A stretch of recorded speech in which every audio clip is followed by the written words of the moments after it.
O sea, vamos a sacar eso de libre navegación. El horario del examen sigue siendo el que dije. Está en la PEDCO también. Sí. No sé si está, pero sí, de 9 a 13. Digamos, no podemos volver sobre el ejercicio anterior, sería, Exacto, ¿no? sí. Okay. No, exactamente, sí, sí. Así como decís. Gracias, profe. No, de nada. Profe, Sí, ¿y cuánto tiempo sería por ejercicio? depende del ejercicio. Va a haber ejercicios que tienen más tiempo y otros que tienen menos tiempo. ¿Y O sea, cuántos? depende de la dificultad, ¿no? ¿Y cuántos más o menos serían cuántos ejercicios? Todavía no sabemos, pero en principio pueden ser 3 o 4. Bueno, gracias. No, de nada. Profe, le consulto otra... Uy, perdón. No sé. Yo le quería consultar... Uy, perdón. Perdón, Juan. Le quería consultar... Yo tengo la... Mire, me ha pasado de todo. Tengo la cámara de mi celular rota. Entonces conseguí una cámara fotográfica. Quería preguntar si alguno sabe o si usted, si no hay problema, si se suben igual los archivos, o si trato de probar o lo corto en un Word. Me parece que si sacás, creo que si sacás una foto y te la guardas en JPG, vos después descargás digamos, de la memoria de la cámara a tu compu y eso lo subís a la PEDCO y no hay problema. De todas formas, probá que te lo guarde efectivamente en JPG, creo que es el formato. Sí, hoy iba a probar eso. Ok, genial, así profe, gracias. Pero sí, no debería haber problema, es lo mismo. Ok, gracias. No, de nada. Sí. Sí, Juan, te escucho.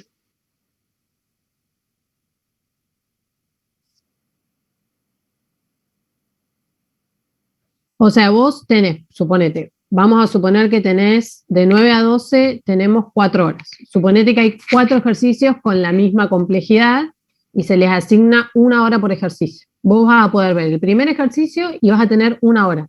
O sea, hasta que no resuelvas ese ejercicio no vas a poder pasar al segundo. ¿Está bien? Si lo resolvés antes de 1 hora, subís tu archivo, pones enviar y entonces te habilita el segundo. ¿Está bien?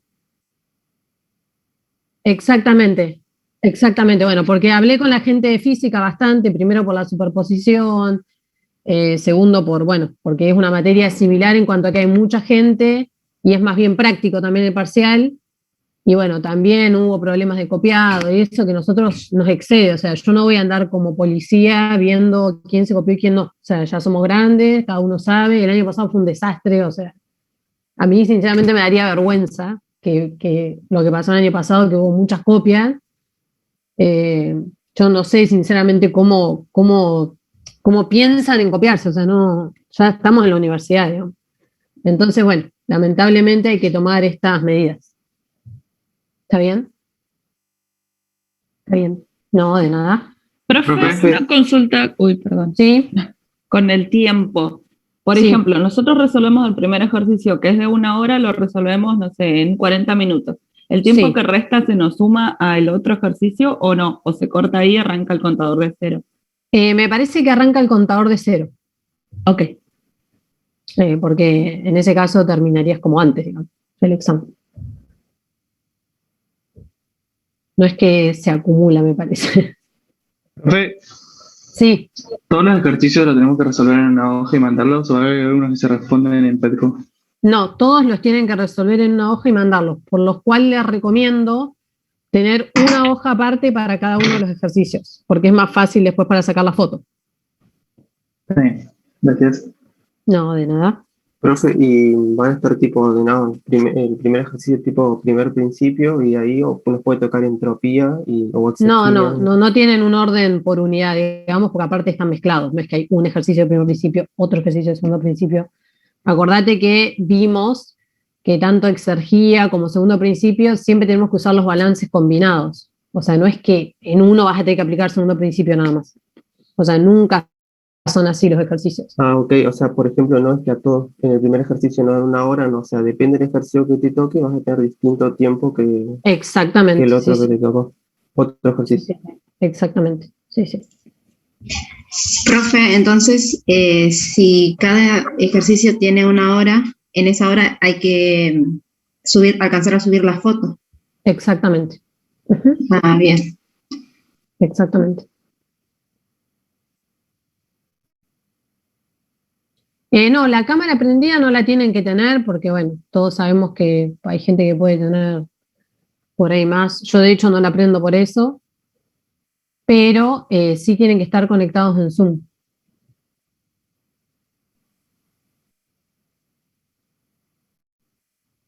Claro, Sebastián, sí, es lo que justamente les decía, es una actividad por ejercicio. Tienen un tiempo determinado por ejercicio, si no te sale el primero, pasás al siguiente y no podés volver. O sea, el 1 te quedaría sin responder. Profe, ¿vamos a tener algún resumen de fórmulas? O... En cada ejercicio, ¿cómo es? Si necesitan fórmulas, se las vamos a poner pegadas en el ejercicio. Ok, gracias. No, de nada. No, si terminás podés avanzar al siguiente. No tenés que esperar a que ese tiempo muerto, digamos. Vos pones enviar y enseguida te pasa al siguiente problema.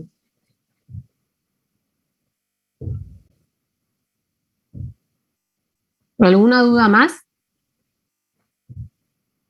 Creo que es como vienen, bueno, no sé, los que están haciendo física 4 o algunas otras materias, creo que en métodos también usan la misma técnica, digamos, es lo mismo que han hecho en otras materias. Sobre todo en las que son muy numerosas.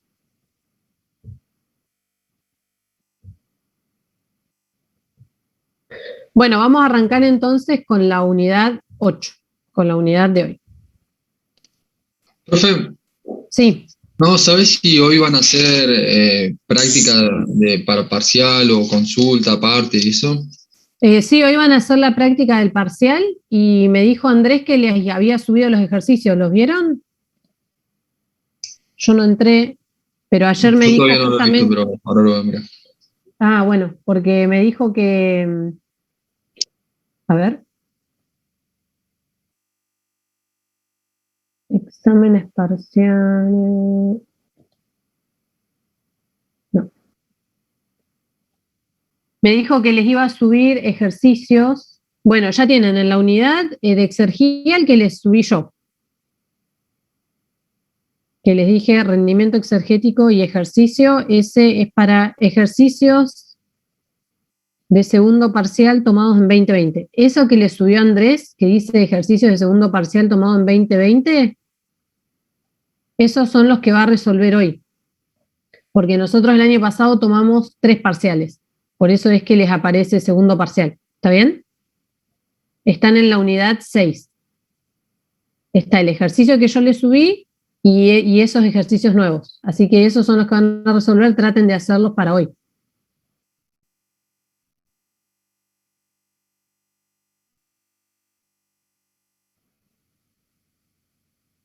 ¿Alguna duda más?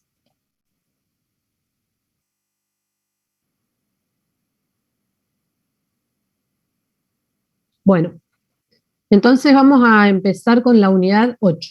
Esta unidad se llama Relaciones Termodinámicas Generalizadas. Y ya les advierto antes de empezar que esta unidad involucra mucha matemática, pero o sea, si bien es conceptual, por supuesto, tiene mucha matemática y muchos pasos matemáticos que, como les digo siempre, no nos interesa que sepan las demostraciones, ni mucho menos, pero sí nos interesa que sepan para qué lo estamos haciendo. ¿Está bien? Vamos a ver muchas derivadas parciales, reemplazar en una fórmula, reemplazar en otra, etcétera, etcétera, que lo que a nosotros nos interesa que nos quede es para qué estamos buscando lo que buscamos, digamos. Esta unidad en particular está bastante linda y cortita. En el WARC sería el capítulo 12, en donde antes de empezar con la unidad, WARC les hace como un pequeño resumen de las propiedades matemáticas de las derivadas, que me parece que está bueno para refrescar un poco. Yo acá no se los voy a hacer porque es algo que ya vieron en análisis, pero bueno, si alguno tiene duda, en el capítulo 12 del WARC está esto que vamos a ver hoy.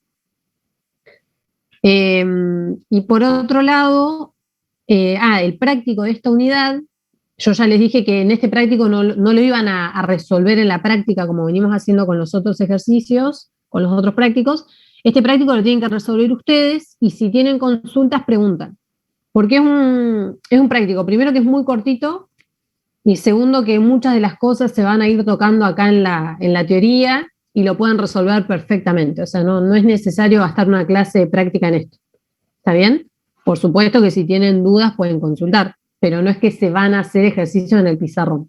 A lo sumo se hará uno solo si es que a todos les cuesta, digamos. Pero es realmente sencillo y muy cortito.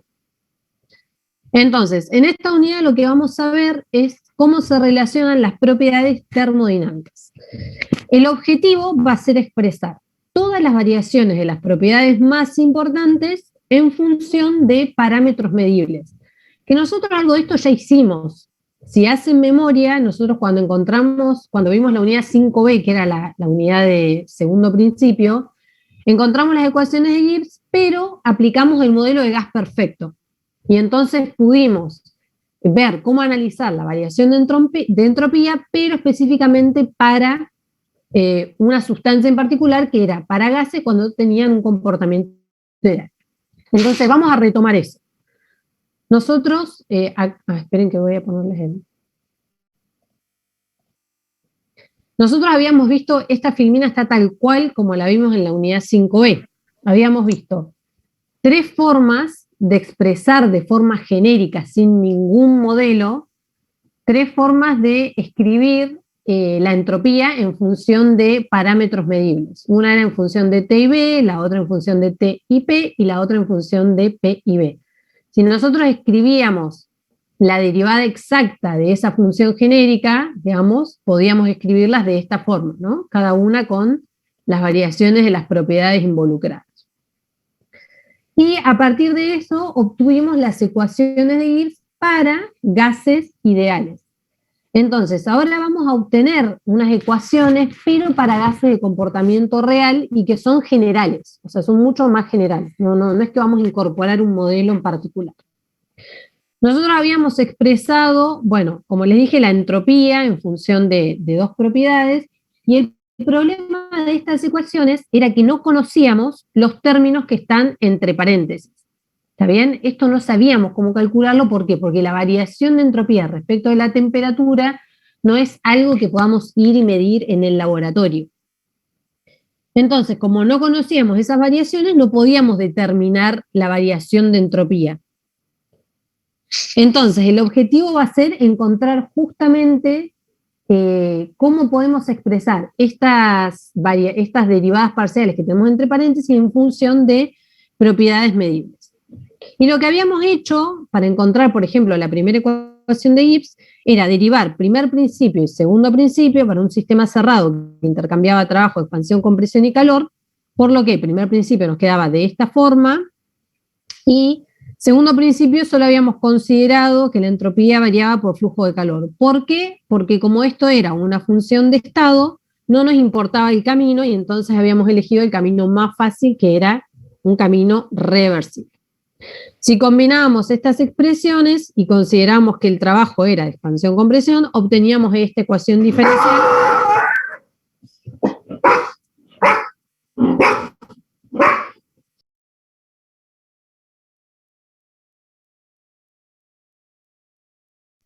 Perdón, chicos, que las perras, de nuevo. Bueno, si combinamos estas 2 expresiones, entonces obteníamos esta ecuación diferencial, que es la primera ecuación de Gibbs, que si la observábamos, veíamos que tiene únicamente variables de estado, o sea, dependen de los estados final e inicial. Y era por eso que yo podía utilizarla para cualquier otro sistema que tuviera masa constante, es decir, que esta misma ecuación, a pesar de que nosotros la obtuvimos para un sistema cerrado no estacionario, la podíamos aplicar también, por ejemplo, para un sistema abierto en régimen estacionario. Hasta acá supongo que es medio familiar, o sea, es lo que vimos en la unidad 5, ¿está bien? El único caso en donde yo no podía aplicar estas ecuaciones era en un sistema, por ejemplo, abierto en régimen no estacionario, porque la masa varía, y acá está todo por unidad de masa. Entonces, hasta ahí habíamos encontrado la primera ecuación de Gibbs, y lo que hicimos después fue aplicar el modelo de gas perfecto y obtener la expresión específica para gas perfecto. Y de esa forma podíamos calcular la variación de entropía entre un estado y final, entre un estado inicial y final, o entre una entrada y salida para gases perfectos. Y estas eran las expresiones que habíamos obtenido. Esto es lo mismo que vimos en la unidad 5. O sea, habíamos obtenido expresiones para calcular la entropía en función de dos propiedades medibles a partir de las ecuaciones generales de Gibbs aplicando el modelo de gas perfecto.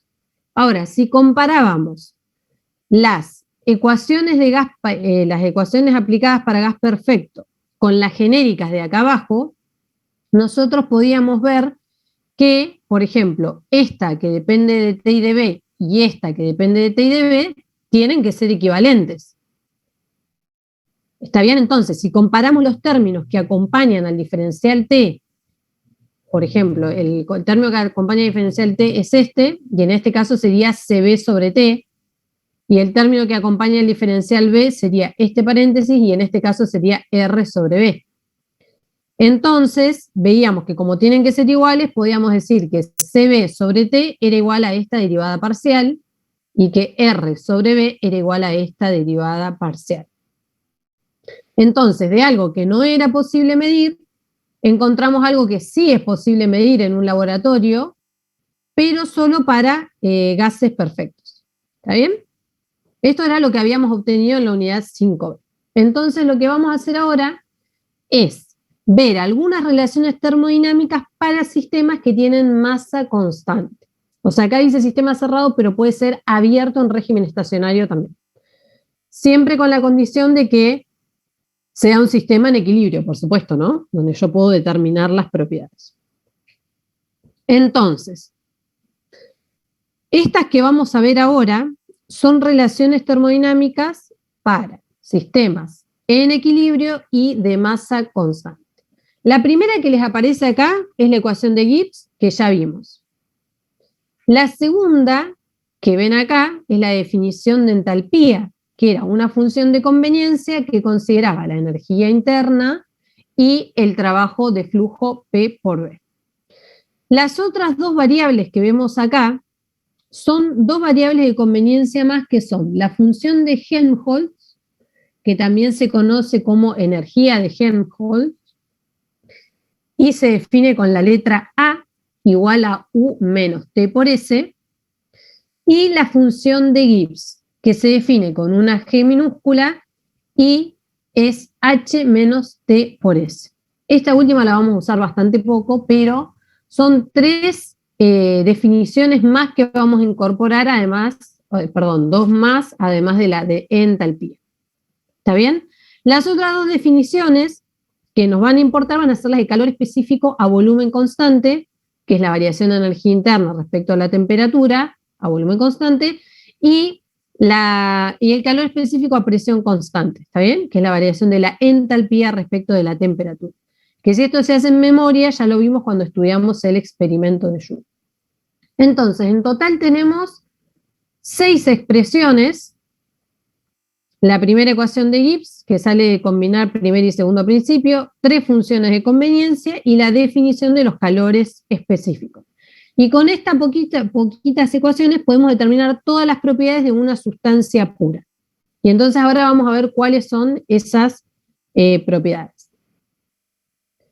Nosotros vimos, la primera ecuación de Gibbs, y si reemplazábamos, si incorporábamos la entalpía y despejábamos dU y la reemplazábamos en la ecuación de Gibbs, entonces lo que tenía era la segunda ecuación de Gibbs. Yo tenía entalpía, la derivaba, despejaba dU, la ponía acá y obtenía la segunda ecuación de Gibbs.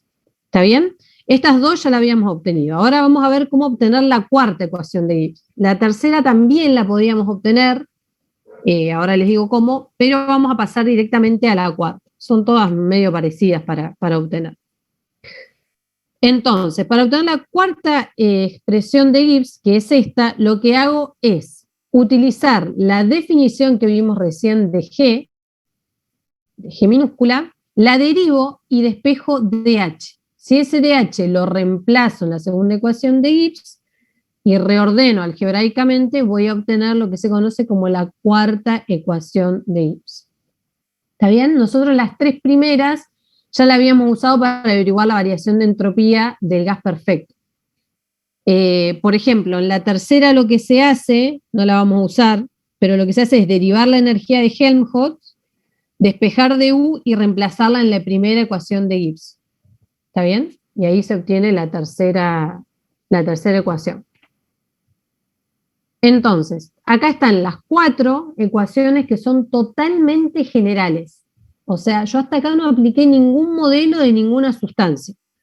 Entonces, lo que primero vamos a ver es la representación gráfica de algunas de ellas. O sea, yo puedo representar gráficamente alguna de estas variaciones, que es lo que vamos a ver a continuación antes de meternos de lleno bien en la matemática. Por ejemplo, esta es la primera ecuación de Gibbs.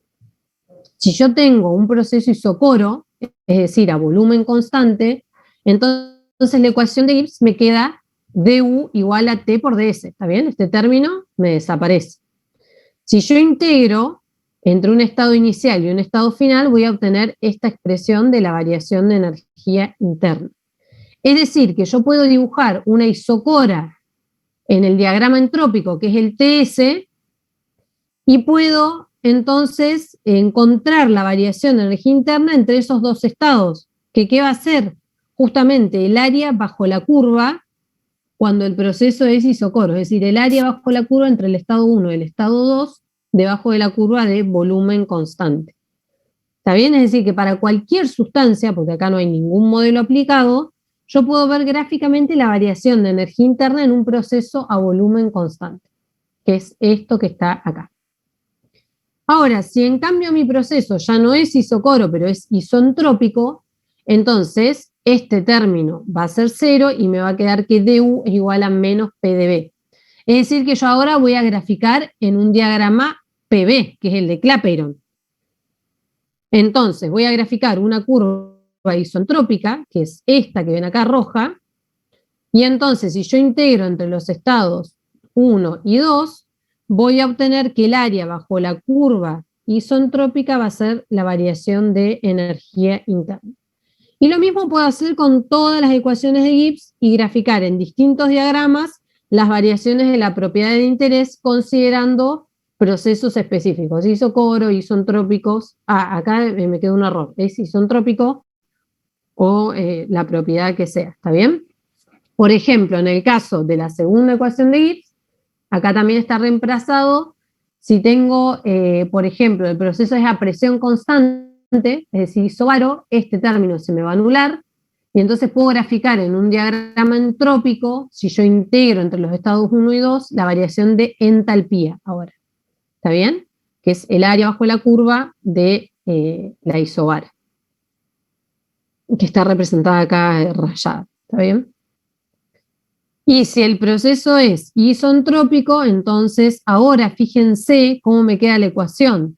Esto se me hace 0 y me queda volumen, presión, pero ahora la variación de los puntos es sobre el eje de las ordenadas, ¿está bien? O sea, P1, P2. O sea que lo voy a leer sobre el eje de las ordenadas, el área. ¿Está bien? Tenemos que ver bien dónde está el diferencial. Entonces, en el caso de la cuarta ecuación, también puedo encontrar gráficamente la variación de energía de Helmholtz, si el proceso es isocoro, dibujando una curva de volumen constante en el diagrama entrópico y grafico el delta A sobre el eje de las ordenadas. Y de forma análoga, lo hago para un proceso isotermo. Yo acá no lo agregué, pero se puede hacer porque son todos prácticamente iguales, digamos, no tiene mucho sentido. Es para que ustedes vean, esto lo pueden hacer ustedes, cómo anulando, o sea, cómo eligiendo el tipo de proceso, uno puede ver gráficamente cómo son las variaciones. Entonces, ahora lo que vamos a ver es cómo se utilizan las ecuaciones de Gibbs para determinar variaciones que vamos a usar para encontrar las ecuaciones de Maxwell. O sea, vamos a usar las expresiones de Gibbs para encontrar las de Maxwell, y con las de Maxwell vamos a poder finalmente evaluar las variaciones de las propiedades en función de parámetros medibles. O sea, no tenemos que perder de vista que lo que buscamos es eso, variaciones de propiedades no medibles, como son energía interna, entalpía y entropía, en función de parámetros medibles, temperatura, presión y volumen para cualquier sustancia, o sea, para sustancias que se comportan, por ejemplo, los gases reales, o sea, sin aplicar los modelos. Entonces, si yo tomo, por ejemplo, la primera ecuación de Gibbs, nosotros vemos que esta ecuación depende de S y de B, o sea, los diferenciales son de S y de B. Es decir, que yo podría escribirla, así como hicimos con la entropía, podría escribirla como una función que depende de dos variables, S y B. Y si yo quiero derivarla, es decir, encontrar el diferencial exacto, entonces, como depende de las dos variables, el diferencial exacto de la energía interna lo puedo escribir como la derivada parcial de la energía interna respecto a la entropía, manteniendo B constante, diferencial S, más la derivada parcial de la energía interna respecto al volumen, a entropía constante por diferencial B. Esto es algo matemático, digamos, ¿no? Para cualquier función que dependa, esto podríamos llamar Z, que dependa de X e Y, se va a cumplir esto, ¿está bien? En este caso lo hicimos específicamente para la energía interna.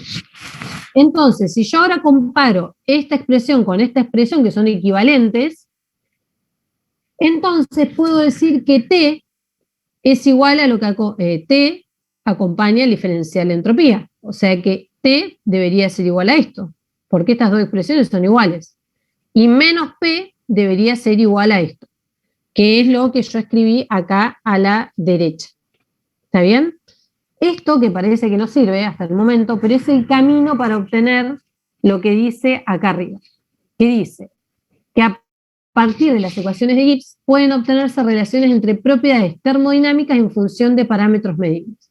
Por ejemplo, acá, esto que es imposible medir prácticamente en laboratorio, vemos que es igual a la temperatura, que es fácilmente medible con un termómetro. Y esto lo podemos medir fácilmente conociendo la presión, que se mide con un manómetro. Entonces, lo mismo que hicimos acá, con la primera ecuación de Gibbs, se hace con la segunda, la tercera y la cuarta. Es decir, si yo escribo el diferencial H exacto en función de la entropía y la presión, entonces puedo escribir algo similar a esto y comparar con esta ecuación. Y lo que voy a obtener son estas expresiones que vemos a la derecha para cada una de estas ecuaciones. ¿Está bien? O sea, obtendríamos esto. Por ejemplo, que la variación de entalpía respecto de la entropía, presión constante es igual a T. Bueno, acá la variación de entalpía respecto a la presión, entropía constante es igual a C, y así con todas. Entonces, todas estas relaciones nos sirven para llegar a lo que se conocen como las ecuaciones de Maxwell.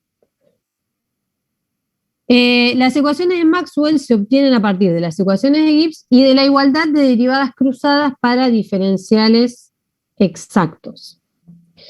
Y esto, a su vez, nos va a servir para encontrar las propiedades termodinámicas en función de parámetros medibles. Como les dije recién, a mí los pasos matemáticos no se los tienen que saber, no nos interesa que sepan cómo llegar, la deducción y eso, pero sí para qué sirven este tipo de ecuaciones. O sea, no perdamos de vista que es para obtener variaciones en función de parámetros medibles. Entonces, vamos a empezar de nuevo con la primera ecuación de Gibbs. ¿Está bien? Siempre tomamos una como ejemplo y las otras, digamos, se desarrollan de forma equivalente. Entonces, la expresión esta de Gibbs es un diferencial exacto. Y los diferenciales exactos, como ya vieron creo en análisis 3, tienen una propiedad matemática que nos dice que las derivadas cruzadas tienen que ser iguales, que es lo que se conoce como el criterio de exactitud en algunos libros. Entonces, para hallar la derivada cruzada, lo que hacemos es, por ejemplo, de esta ecuación es derivar a U respecto de S, considerando el volumen constante, que es lo que hicimos acá, derivada de U respecto de S, considerando el volumen constante, y luego la derivada de U respecto de B, considerando S constante. A esta derivada inicial la derivamos de nuevo, pero ahora respecto de B, considerando S constante. Y esta derivada tiene que ser igual a que si hago lo mismo, pero en distinto orden. Es decir, si derivo primero U respecto de B a S constante, y luego a eso lo derivo respecto de la entropía a B constante. ¿Está bien? Entonces, esas derivadas tienen que ser iguales, que es lo que está escrito acá. Que se ve difícil, pero no es difícil. Entonces, si uso las relaciones que obtuvimos recién, entonces teníamos que la derivada de U respecto de S a volumen constante era T, que es lo que obtuvimos acá recién. La derivada de U respecto de S a volumen constante es T. Entonces es lo que yo reemplacé acá. Y la derivada de U respecto de B a S constante es menos P. Entonces, finalmente, lo que obtenemos es que la derivada de la temperatura respecto del volumen a S constante es igual a menos la derivada de la presión respecto de la entropía a volumen constante. Y esto se tiene que cumplir porque es una propiedad matemática, o sea, una propiedad matemática del diferencial exacto. Esto se tiene que cumplir y como encontramos estas relaciones anteriormente, entonces esto se tiene que cumplir. Y esta igualdad es la que se conoce como la primera ecuación de Maxwell.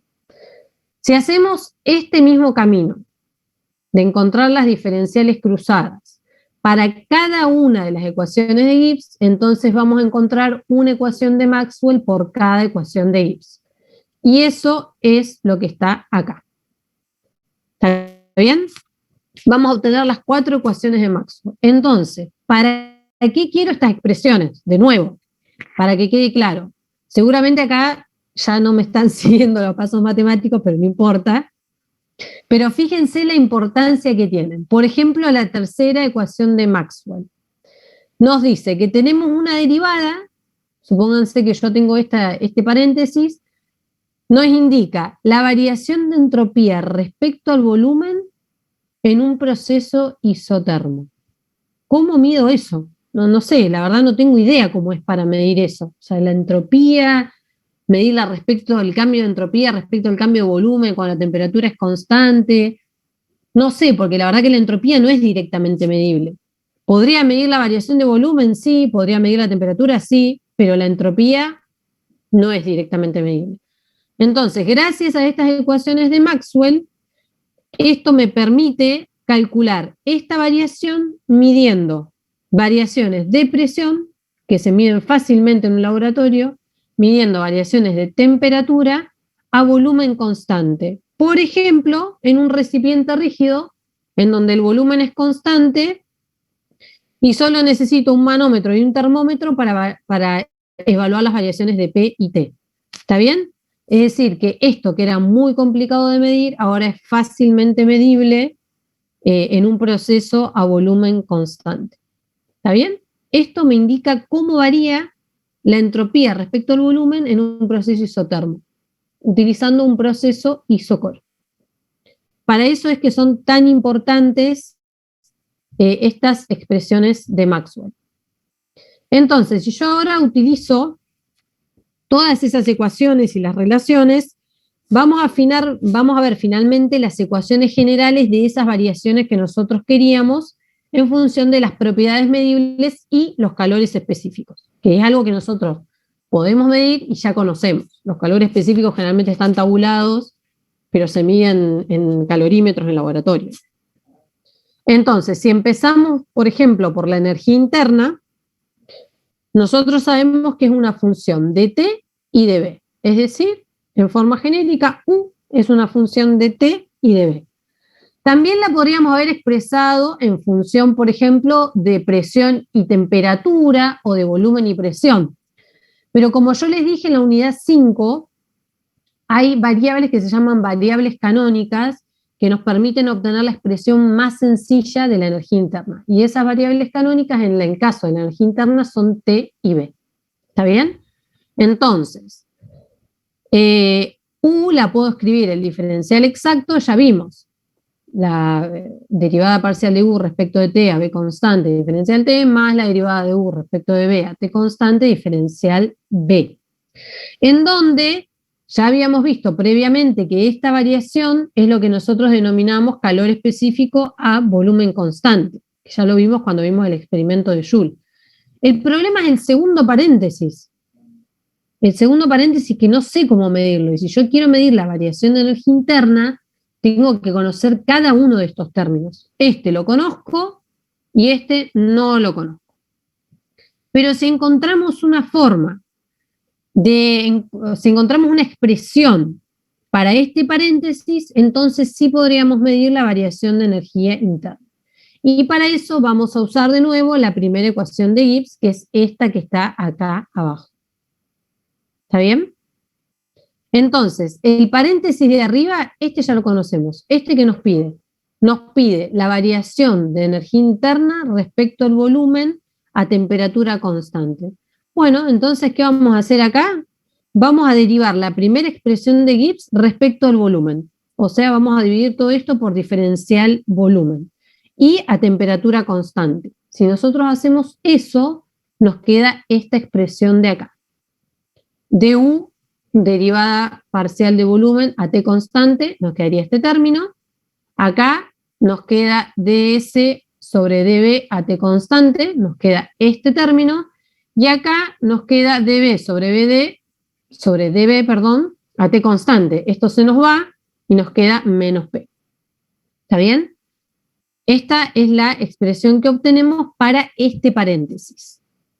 Pero nos aparece, si nosotros reemplazamos esto que obtuvimos acá, nos sigue apareciendo esta derivada parcial que tampoco sabemos cómo medirla. Delta S respecto de B a T constante. No sé, no se puede medir en el laboratorio. Pero por suerte acá aparece lo que encontramos con Maxwell, que es nuestro salvador, que ya obtuvo esta derivada en función de propiedades medibles, que era la tercera ecuación de Maxwell, que acabamos de ver. Entonces, si yo ahora reemplazo esto acá y esto acá, obtengo finalmente la expresión de la variación de energía interna que solo depende de propiedades que pueden medirse en el laboratorio y el CB, que es algo que está tabulado. Y esta expresión es válida para cualquier sustancia, ya sea gas real o gas perfecto.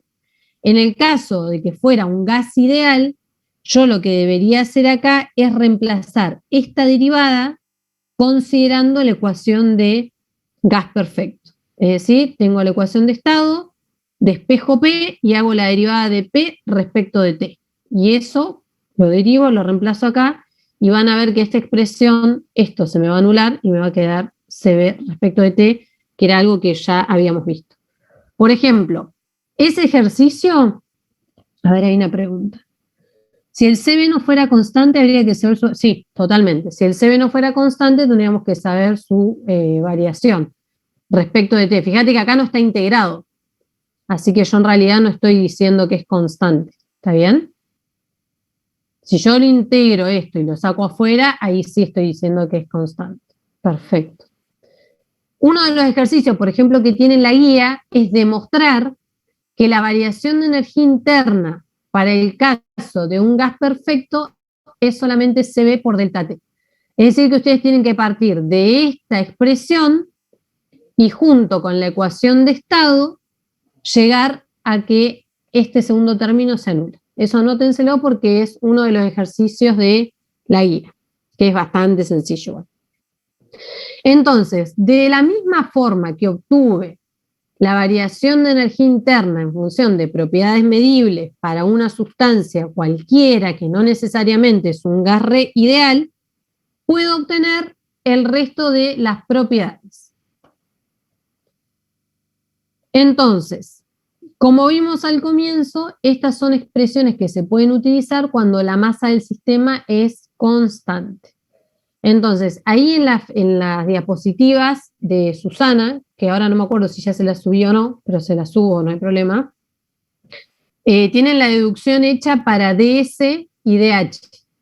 Yo acá no se las agregué porque realmente, o sea, me interesa que sepan esto, cómo usar las ecuaciones de Maxwell.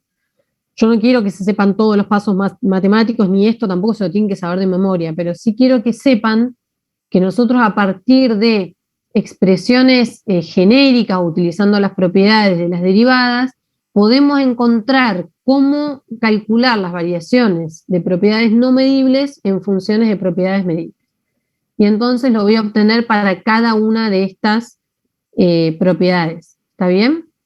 Entonces, como les dije antes, las ecuaciones anteriores están dadas por unidad de masa y entonces solo se aplican para cambios entre estados de equilibrio de un sistema homogéneo de composición constante, es decir, esto no nos sirve, por ejemplo, si tuviéramos una reacción de combustión en donde la composición cambia, y solamente se aplica en donde la masa es constante, o sea, sistema cerrado o sistema abierto en régimen estacionario.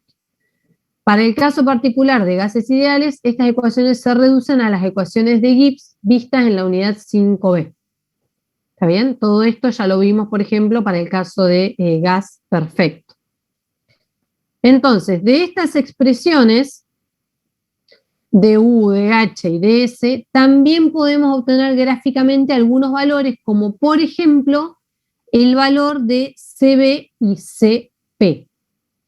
Por ejemplo, en este caso, podemos ver cómo obtener el CP en un diagrama entrópico, analizando la expresión general de DU que acabamos de obtener y analizando la primera ecuación general de Gibbs. Que fíjense que estas y estas son equivalentes, pero ¿cuál es la diferencia entre esta y esta?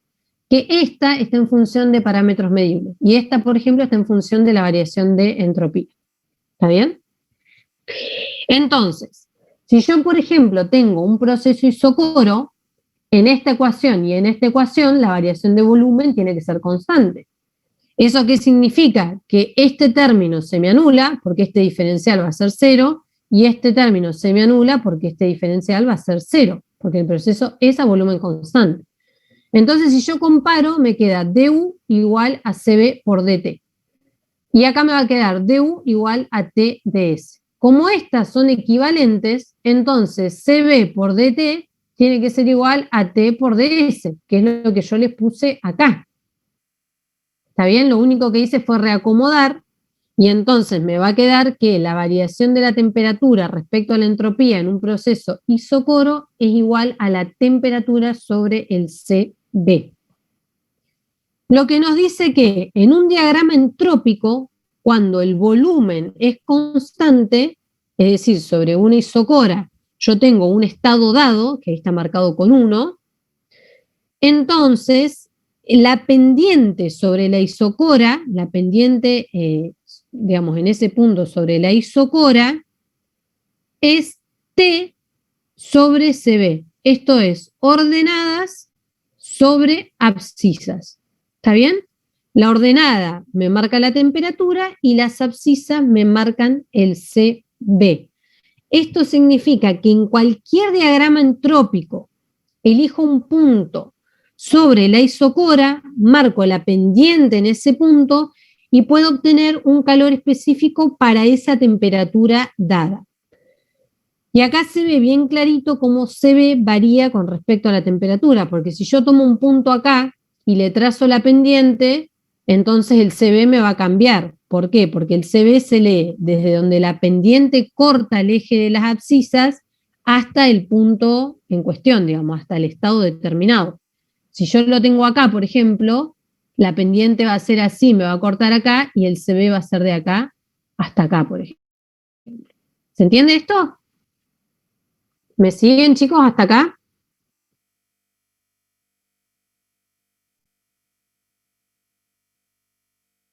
¿Sí? ¿No? Sí, Bien. sí.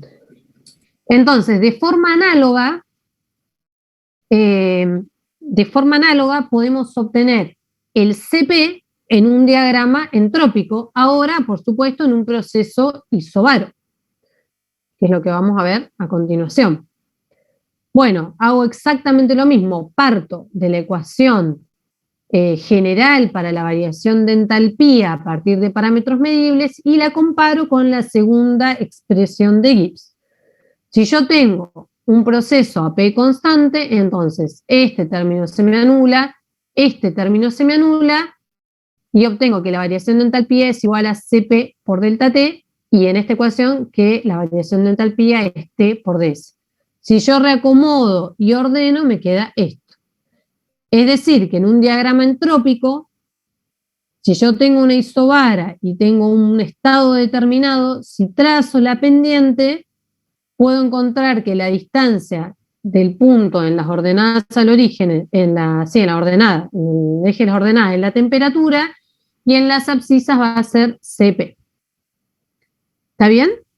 Es exactamente lo mismo. Acuérdense, yo no sé si lo hice muy bien, pero acuérdense siempre que en un diagrama entrópico, si yo tengo un punto dado y por ese punto me pasa una isobara y una isocora, ¿cuál tenía mayor pendiente?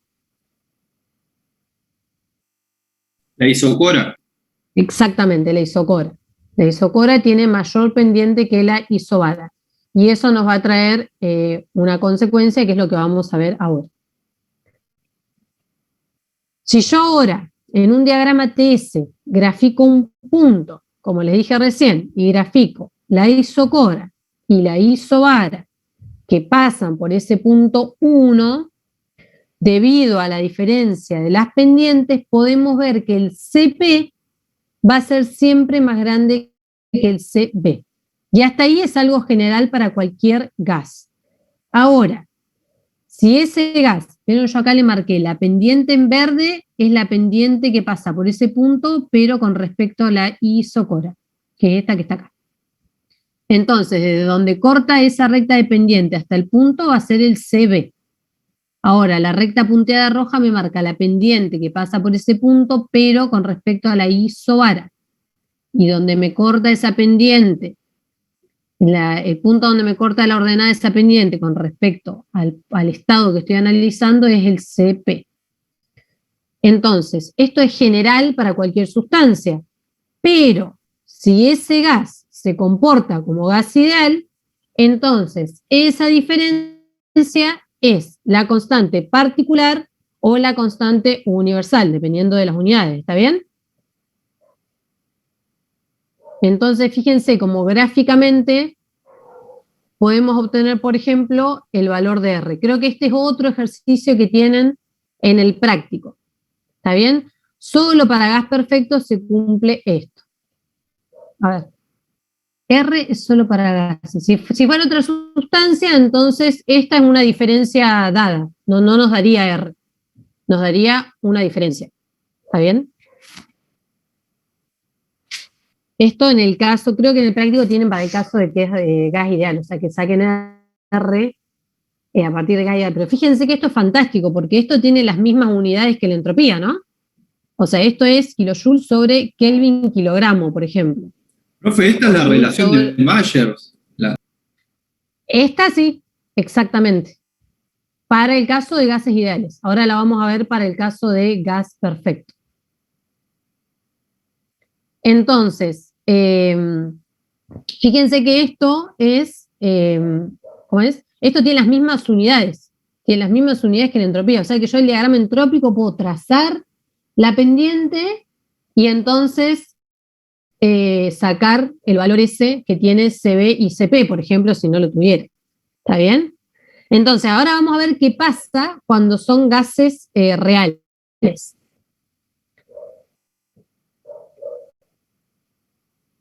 Que es lo que, ahora vamos a llegar a esa diferencia cuando tenemos gases reales. ¿Está bien? Entonces, nosotros sabemos que estos dos calores específicos dependen de la temperatura. Pero además, sabemos que Cv varía con el volumen y Cp varía con la presión. O sea, nosotros podemos escribir en forma genérica esto que está acá. ¿Está bien? Entonces, nosotros ahora queremos analizar esta variación. Es decir, cómo depende Cv del volumen y cómo depende Cp de la presión. Y de la temperatura, ¿no? Que los dos dependen de la temperatura. Entonces, lo que vamos a hacer es partir de las expresiones de la entropía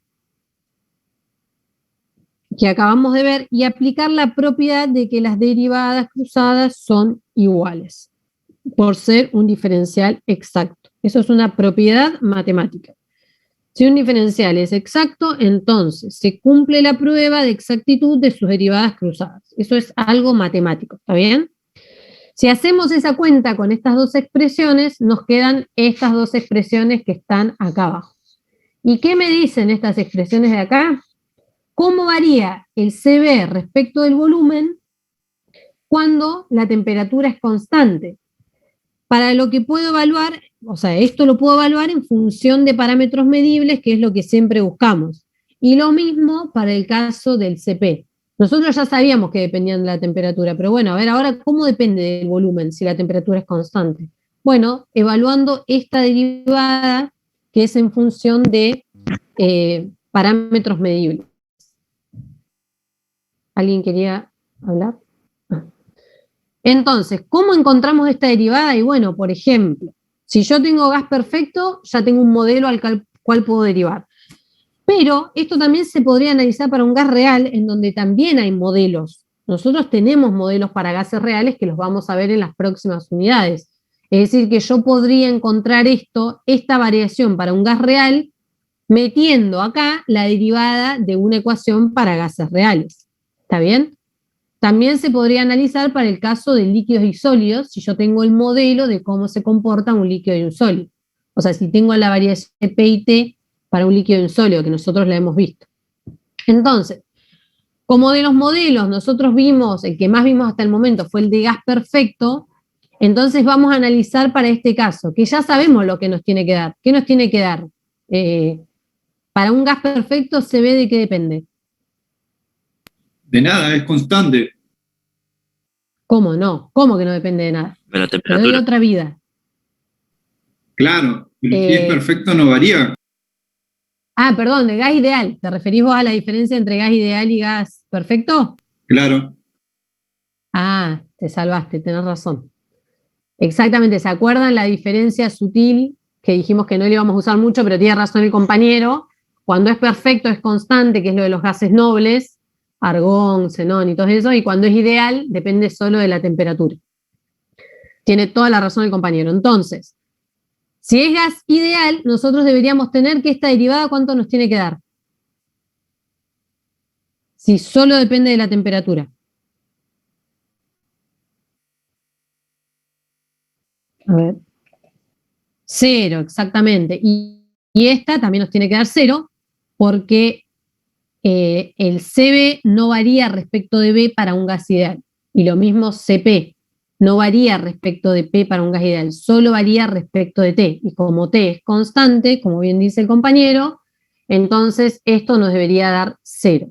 ¿Qué es lo que vamos a demostrar ahora? Algo que ya sabemos que nos tiene que dar, pero igual lo vamos a ver. ¿Qué es esto que está acá? Si yo necesito la derivada, fíjense lo que nos decía acá. Nos decía que la variación de CB respecto al volumen a T constante era la derivada segunda de la presión con respecto a la temperatura cuando el volumen era constante. Entonces, si yo en mi ecuación de estado despejo P y la derivo una vez respecto de la temperatura, vamos a estar todos de acuerdo en que nos va a dar R sobre B. ¿Está bien? Y encima el proceso es a volumen constante, o sea que R es constante y B es constante porque él me lo está diciendo acá. Si yo ahora vuelvo a derivar, porque es lo que me pide acá la derivada segunda, si yo derivo una constante, esto me da 0. Con lo que obtenemos efectivamente que esta variación es nula y por lo tanto para gases perfectos CB depende únicamente de T. Nosotros esto lo habíamos obtenido de otra forma, pero acá lo podemos demostrar a partir de ecuaciones genéricas. ¿Está bien? Y lo mismo ocurre con el CP. Nosotros tenemos que el CP, la variación del CP respecto de P a T constante nos va a dar la derivada segunda del volumen respecto de la temperatura. En el caso de un gas perfecto, si yo despejo el volumen y lo derivo una vez en un proceso de presión constante, entonces esto me va a quedar R sobre P. Como P es constante y R es constante, todo esto es una constante, y si yo lo vuelvo a derivar, eso me va a dar 0.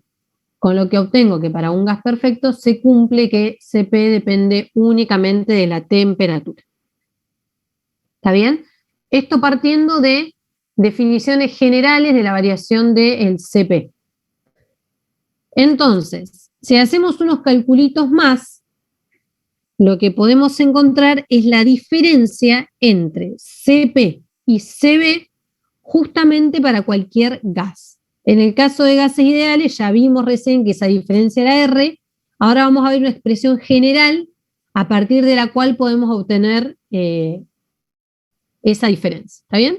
Entonces lo que hacemos es volver a usar las dos expresiones generales que vimos para la entropía, que son estas dos, que son la variación de entropía en función de parámetros medibles y la variación de entropía en función de otros dos parámetros medibles. ¿Está bien? Una es de T y B y la otra es de T y P.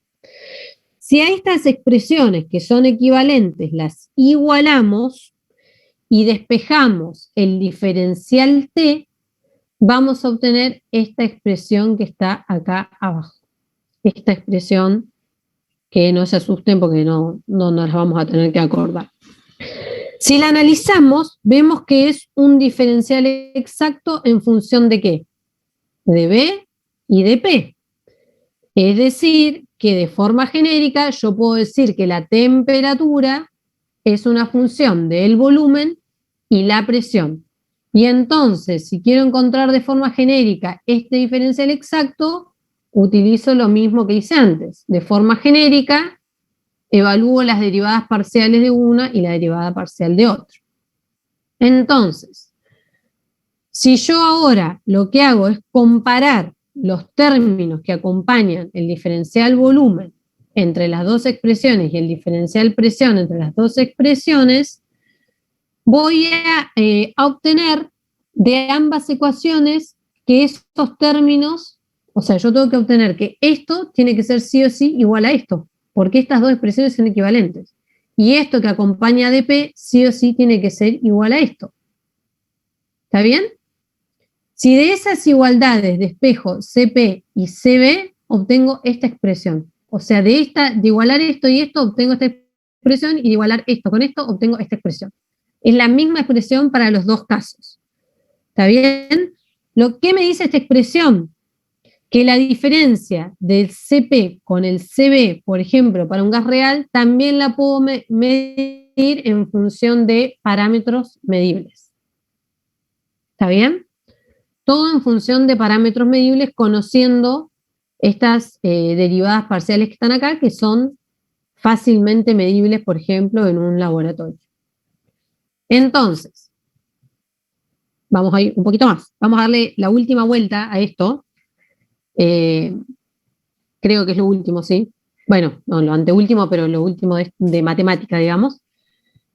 Y lo que vamos a hacer es, vamos a utilizar otra propiedad matemática, que es la relación cíclica. No sé si alguno la tiene en mente.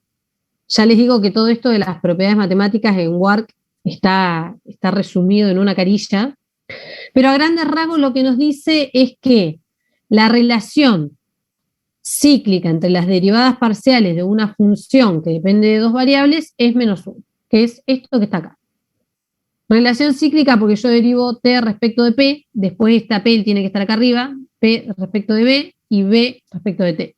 O sea que si yo las doy vuelta siempre me queda cíclica, ¿ven? Bueno, eso es igual a -1. Esto también es una propiedad matemática, chicos, o sea, no vamos a andar demostrando. Se puede demostrar esto, de hecho en WARC está hecho. Es bastante sencillo, pero nosotros vamos a tener que creer que esto es así. ¿Está bien? O sea, esto está aplicado, por ejemplo, a nuestras variables que son presión, temperatura y volumen. Entonces, si de esta expresión yo despejo la derivada de P respecto de T a volumen constante, que me aparecía en la expresión de la diapositiva anterior, que es esta que está acá. Si yo la despejo, entonces me queda esto, ¿no? Esto que está acá. Esto lo hacemos, ¿por qué? Porque estas derivadas nosotros ya las conocemos. Estas que están acá, nosotros ya las conocemos y acá vamos a tener que hacer memoria. O sea, reemplazamos esta expresión, que es igual a esto, lo metemos acá, que es lo que obtenemos. ¿Está bien? Esta nos queda al cuadrado porque ya estaba antes también. Ya estaba acá. Entonces nos va a quedar al cuadrado. ¿Por qué? Porque estas derivadas nosotros ya las conocemos. Si hacemos memoria, cuando vimos las unidades de líquidos y sólidos, nosotros tenemos, por ejemplo, que delta P respecto de B a temperatura constante es la inversa de esto. ¿Está bien? O sea, va a ser 1 menos 1 sobre B por capa. Y esta, la variación del volumen respecto a la temperatura a presión constante, va a ser igual a B específico por beta. ¿Está bien? Esto nosotros, si ustedes hacen memoria, lo habíamos visto para líquidos y sólidos. Nosotros habíamos dejado de lado que esto valía para gases. ¿Por qué? Porque nosotros habíamos dicho que como para gases teníamos la ecuación de estado específicamente de los gases, era mejor usar la ecuación de estado. Pero esto también es válido para gases. ¿Está bien? Y por otro lado, y eso entonces vamos a utilizar estas relaciones para reemplazar estas expresiones que tenemos acá. Finalmente, vamos a obtener que la diferencia entre CP y CB general, que se conoce como la relación general de Mayer, es esto que vemos acá. ¿Está bien? Depende de la temperatura absoluta, del beta al cuadrado, del volumen específico y de capa. ¿Y qué conclusiones podemos sacar de este valor, de esta expresión que encontramos? Por ejemplo, T es absoluta. ¿Puede ser negativa? No. No. ¿El volumen específico puede ser negativo? No. No. ¿Beta puede ser negativa? No. Y capa tampoco, porque la habíamos definido justamente como una variable positiva y por eso habíamos puesto el signo menos adelante. Es decir, que CP sobre CB siempre es mayor que 0. Esto significa que CP siempre es mayor que CP. ¿Está bien? A lo sumo es igual. ¿En qué caso se va a cumplir esta igualdad? Por ejemplo, cuando la temperatura absoluta tienda a 0. Es decir, cuando trabajamos con fluidos a muy baja temperatura, asumimos que CP es igual a CB. ¿Está bien? Porque esto se transforma en una igualdad a 0. El otro caso en donde se cumple la igualdad de esta expresión es cuando trabajamos con líquidos y sólidos. ¿Y por qué? Porque nosotros cuando vimos beta y capa, vimos que eran valores muy chiquitos, del orden de 10 a la menos 3. Y encima beta está al cuadrado. ¿Está bien? Y capa también es muy pequeño y el volumen específico también puede ser muy pequeño, por ejemplo, en el caso de los líquidos. Entonces, en el caso de las sustancias incompresibles, es el otro caso en donde se cumple la igualdad y CP menos CB es igual a 0 o tiende a 0 y por lo tanto son iguales. ¿Está bien? Si tenemos un CB, ¿cómo debería ser esta diferencia? Ya lo vimos recién en un gráfico entrópico. ¿Está bien? Entonces, esto también lo pueden obtener, que la diferencia, para gas perfecto, lo pueden obtener si, por ejemplo, acá, reemplazan las derivadas de estas con la ecuación de estado, entonces tienen que obtener que CP menos CB es igual a R. Que este es otro ejercicio que les pide en la guía, me parece. Que demuestren que para un gas perfecto CP menos CB es igual a R. Bueno, tienen que derivar la ecuación de estado como les indica acá y reemplazar. ¿Está bien? Entonces, nada de estas demostraciones, chicos, se las tienen que acordar de memoria, pero sí tenemos que saber que podemos encontrar la variación de esas propiedades en función de parámetros o propiedades, vamos a decir así, que se miden en laboratorio. Cuando nosotros ahora veamos otros modelos, además del de gas perfecto, el de líquidos y sólidos, entonces vamos a poder encontrar esas variaciones fácilmente. El práctico 8 es todo de reemplazar y demuestre que CP menos CB te da tal cosa. Demuestre que DU para gases perfectos es tal otra. Demuestre que DH, o sea, es bastante mecánico, digamos. Y como que van a demostrar ahora esas expresiones que nosotros asumimos que eran así experimentalmente, ahora las vemos con la matemática. ¿Está bien? Pero es muy fácil, o sea, no van a tener inconveniente. Entonces, el último tema de la unidad que vamos a ver es sobre... en los finales no tomamos deducciones matemáticas, pero por ejemplo, si yo te pregunto, ¿para qué me sirven las relaciones de Maxwell? Vos me lo tenés que saber decir. O si te pregunto, para encontrar. Variaciones a partir de propiedades desmedibles. Exactamente. Esa sería la respuesta. O por ejemplo, CP y CB, ¿de qué dependen? En el caso de gas perfecto, o sea, ese tipo de preguntas, pero para nada pedimos demostraciones matemáticas. O sea, no tiene sentido.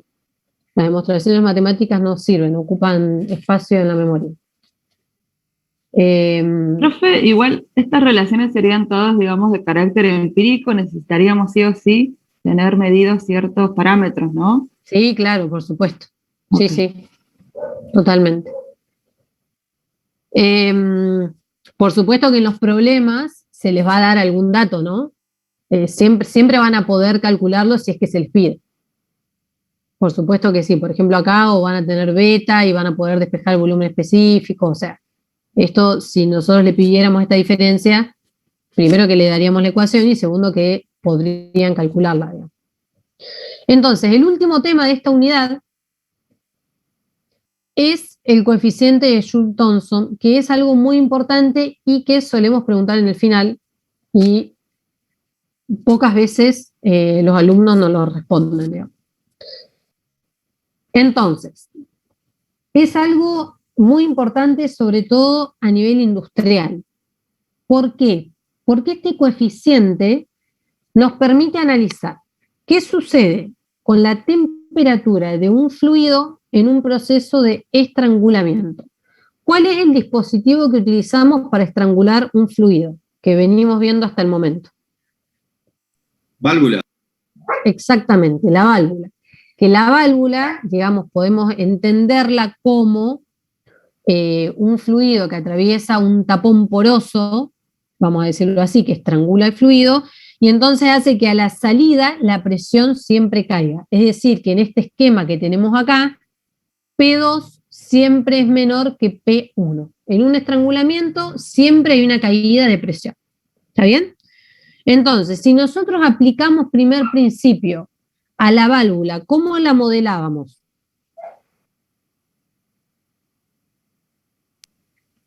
Como adiabática en régimen estacionario. Adiabática en régimen estacionario. ¿Y qué más? Lo más importante te está faltando. ¿Abierto, cerrado? Abierto, obvio. Abierto, obvio. Muy bien. Bueno. Entonces, si aplicamos primer principio a un SARE y es adiabática, como dice el compañero, si bien hay trabajo de flujo, pero ese trabajo de flujo está incorporado en la entalpía, en nuestro primer principio, ¿qué vamos a obtener de primer principio? Lo que dice acá el compañero en el chat, que es un proceso isoentálpico. Y acá voy a hacer un paréntesis. Nosotros, por primer principio, lo que obtenemos en realidad es que antes y después de ese tapón poroso, la entalpía es la misma. Es decir, que si esta entrada está alejada del tapón poroso y esta salida está alejada del tapón poroso, y yo aplico primer principio, esas entalpías me dan igual. Sin embargo, si uno es riguroso, en realidad no sabemos qué pasa en el medio. O sea, nosotros evaluamos entrada y salida lejos del tapón y nos da que es igual.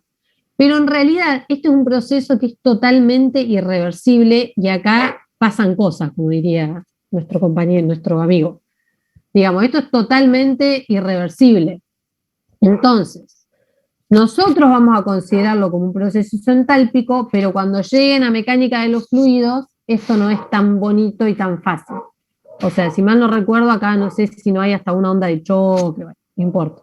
No es ahora algo que nosotros vayamos a estudiar. Pero para los fines de termo, vamos a considerar que es un proceso isentálpico. Es decir, que nos vamos a mover por una curva de entalpía constante. Entonces, el coeficiente de Joule-Thomson se define como, se usa la letra mu para definirlo, y nos permite analizar si el fluido que pasa a través de la válvula se enfría, se calienta, o si su temperatura permanece constante cuando la presión cae en un proceso de entalpía constante. Es decir, que yo lo defino como la derivada parcial de la temperatura respecto a la presión en un proceso de entalpía constante, que es lo que está acá. Entonces, si mi presión siempre cae, delta P, ¿cómo va a ser? Negativo. Entonces, si vemos esta expresión, lo que me va a definir si este coeficiente es positivo, negativo o igual a 0 va a ser la variación de temperatura. Entonces lo que vamos a hacer es utilizar un diagrama temperatura-presión y vamos a dibujar una curva isoentálpica, que es la negra que ven acá o la negra que ven acá. ¿Está bien? Es una curva de entalpía constante. Si nosotros, el coeficiente nos dice, fíjense, ¿esto qué es? Esto es una pendiente. ¿Estamos de acuerdo? En este gráfico de acá, la derivada parcial de T respecto de P es una pendiente. ¿Y qué nos dice? Que si trabajamos en la rama derecha de la curva, isoentálpica, ¿cómo es la pendiente de este lado? ¿Positiva o negativa? Negativa. Exactamente, esto es una pendiente negativa. ¿Qué significa si la pendiente es negativa? De acá. Si la pendiente es negativa, significa que el coeficiente es menor que 0. Y si el coeficiente, si esta derivada es menor que 0, ¿qué deducción puedo sacar de la temperatura? Que la variación de la temperatura es positiva. Exactamente. ¿Por qué? Porque la variación de presión siempre es negativa. Entonces a mí lo que me queda averiguar es este delta T, o sea, analizar este delta T.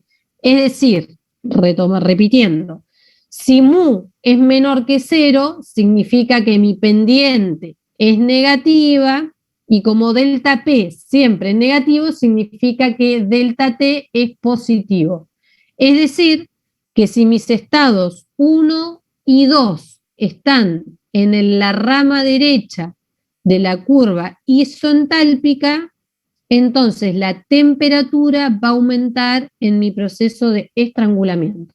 Y esto lo veo directamente del gráfico. Fíjense, acá tengo el estado 1, en el estado 2 la presión siempre tiene que caer. Vamos bien. Y como vamos por una isoentálpica y en este lado la pendiente es negativa, entonces la temperatura me tiene que ir aumentando.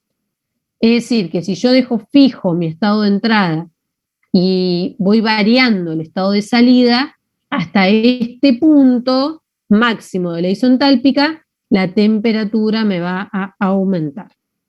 ¿Está bien?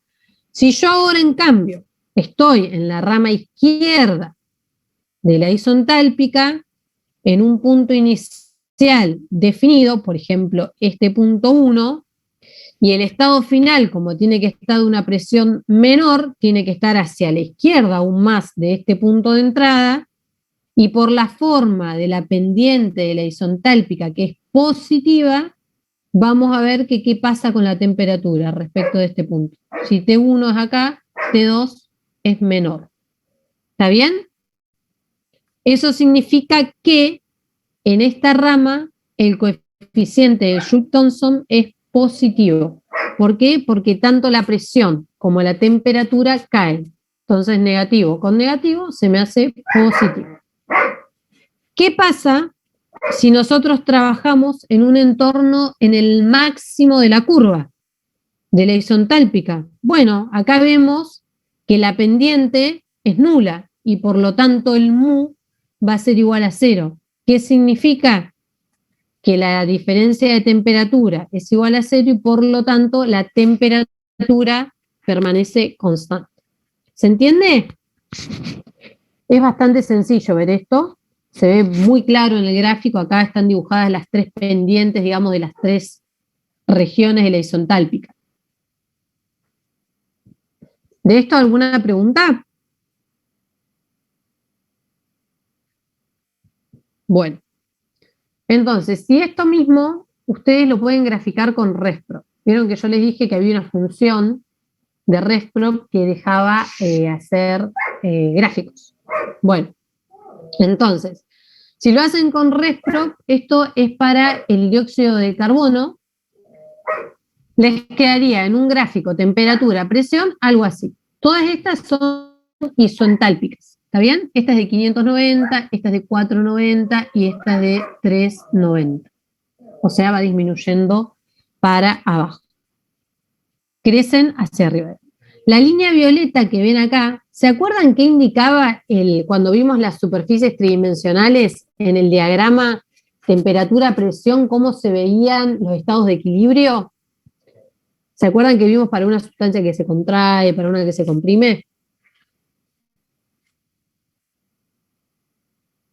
No sé si se van a acordar, pero es importante que sepan que la campana no se ve como campana.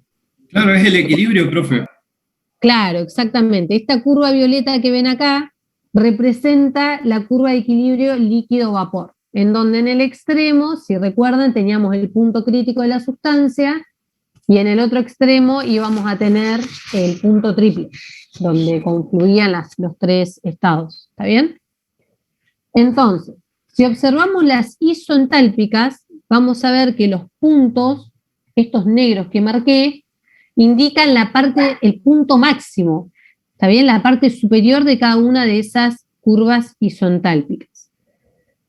¿Qué significa esto? Que en estos puntos se produce el cambio del coeficiente de Joule-Thomson, como acabamos de ver. De un lado la pendiente es positiva y del otro lado la pendiente es negativa. Es decir, que si yo uno con una curva todos estos puntos, voy a encontrar lo que se llama la curva de inversión. ¿Está bien? Y sobre esa curva, mu vale 0. A la izquierda el coeficiente es mayor que 0 y a la derecha es menor que 0 porque la pendiente es negativa. Lo que significa que del lado derecho, la temperatura aumenta durante el estrangulamiento. ¿Está bien? Entonces, bueno, acá se ve en la tabla, ahora lo vamos a ver bien, pero cualquier fluido que estemos estrangulando entre un estado 1 y una salida 2 a la derecha de la curva de inversión del fluido, a la curva de la derecha de inversión, entonces el fluido se enfría. ¿Está bien? ¿Estamos de acuerdo? Y si estamos la entrada y la salida del lado izquierdo, entonces, ay, perdón, me confundí, ¿no? ¿No es al revés, profe? Sí, perdón. Si estamos la entrada y la salida del lado izquierdo, el fluido se enfría, y si estamos con la entrada y la salida de la válvula a la derecha, el fluido se calienta, perdón. Y si estamos en condiciones de entrada y salida cercanas a las de la curva de inversión, que es si uniéramos todo esto, entonces el coeficiente de Joule-Thomson es 0 y significa que la temperatura no varía. ¿Está bien? Acá en la tabla de RESPRO se ve, por ejemplo, fíjense, la entalpía es constante porque estamos analizando puntos en una misma isoentálpica. Y podemos ir viendo para una isoentálpica de 390, que es esta, que está acá, podemos ir viendo que si yo varío, por ejemplo, la presión, entonces podemos ir viendo cómo es el coeficiente de Joule-Thomson y cómo va variando la temperatura. Y van a ver que hay un punto, cuando yo voy, por ejemplo, disminuyendo la presión cada vez más, va a haber un punto en donde vamos a pasar de negativo a positivo. Eso significa que entre estas dos presiones, por ejemplo, está el punto correspondiente a la curva de inversión. ¿Se entiende? Se dan cuenta, ¿no?, que para cada estado hay un coeficiente de Joule-Thomson porque es una pendiente. Es una pendiente en un estado dado. Nosotros, para calcularlo, vamos a tener que aproximarlos a variaciones, pero sí se entiende que en cada punto vamos a tener un coeficiente dado, ¿no? ¿Eso lo ven?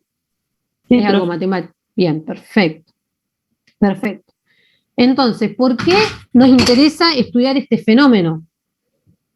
Porque si ustedes prestan atención, nosotros, gracias a a esta variación entre la temperatura y la presión, podemos enfriar o calentar un fluido sin consumir ni trabajo ni calor. O sea, esto es fantástico, digamos, porque es simplemente estrangulando un fluido. No requerimos gasto, por así decir. Por supuesto que el gasto es en estrangular nada más, pero no necesitamos calor para calentar y no necesitamos trabajo, por ejemplo, para enfriar. Y esto se utiliza mucho, las válvulas se utilizan mucho en los que son los sistemas frigoríficos, en donde una válvula se utiliza, ya vamos a ver cuando veamos la unidad de ciclos de refrigeración, pero se utiliza mucho, por ejemplo, para enfriar el fluido e incluso cambiarlo de fase. Es decir, sin trabajo y sin calor, podemos pasar de un estado de alta presión hasta un estado de baja presión e incluso cambiar de fase la sustancia, ¿está bien? Y debido a este fenómeno es que se obtiene, por ejemplo, el aire líquido, que ustedes ven, por ejemplo, detrás de los... ahí me olvidé, ahí les dibujé, perdón, la curva de inversión. Y bueno, acá está indicado. Yo no lo dibujé, esto lo hizo Susana, ¿no? En eso se usa en los hospitales, por ejemplo. Cuando se necesita aire líquido, se utiliza este fenómeno. Bueno, este es otro diagrama, pero ahora vamos a analizar el diagrama entrópico, en donde también se puede ver el coeficiente de Joule-Thomson. Las isontálpicas son estas campanitas que vemos acá. ¿Está bien? Ahora tenemos temperatura y entropía. Esta es la campana de Andrews. Y acá tenemos todas las isontálpicas, que falta el tramo que va por dentro de la campana. Pero bueno, no importa. Acá tenemos la isontálpica que hace así, y acá sigue constante, y esta isontálpica que hace así, y sigue constante. ¿Está bien? Entonces, como el coeficiente de Joule-Thomson nos habla de una variación entre la temperatura, que la vamos a leer en este eje, y la presión, entonces vamos a dibujar también las isobaras, que son estas que están acá. ¿Está bien? Y crecen hacia la izquierda. La primera es de 50 bar, la segunda es de 100 bar, 150, etcétera, etcétera. Entonces, si yo estoy ahora del lado derecho, en un punto del lado derecho, y me voy a presiones más bajas por una isontálpica, por ejemplo, estoy acá, y me voy a presiones más bajas por una isontálpica, o sea, termino, por ejemplo, acá, entonces la temperatura disminuye. No, perdón, a ver, estoy diciendo mal. Perdón, sí, chicos, empiezo desde el lado derecho, desde una presión, y tengo que disminuir, o sea, me tengo que correr para el lado más para el lado derecho, ¿está bien? Por ejemplo, empiezo en la isobara de 150 y me voy a presiones más bajas. Por ejemplo, la de 50, voy a ver que del lado derecho de la campana la temperatura disminuye, bien decía. Entonces, en este tipo de diagramas voy a ver que cuando disminuye la presión, disminuye la temperatura del lado derecho de la campana. ¿Está bien? Entonces, el coeficiente de Joule-Thomson en este caso me va a dar positivo porque los dos parámetros disminuyen. En el caso contrario, si me voy del lado izquierdo de la campana, como yo tengo que disminuir la presión y tengo que ir por una isontálpica, tendría que irme para el lado derecho si quiero disminuir la presión. Entonces voy a ver que la presión disminuye, pero la temperatura aumenta y por lo tanto el coeficiente de Joule-Thomson va a ser menor que 0. O sea, es opuesto a lo que vimos en el diagrama TP de recién. Sobre la curva de inversión, que es el punto máximo de las isontálpicas, el mu va a valer 0. ¿Se entendió esto o los confundí? Si no, lo vuelvo a repetir.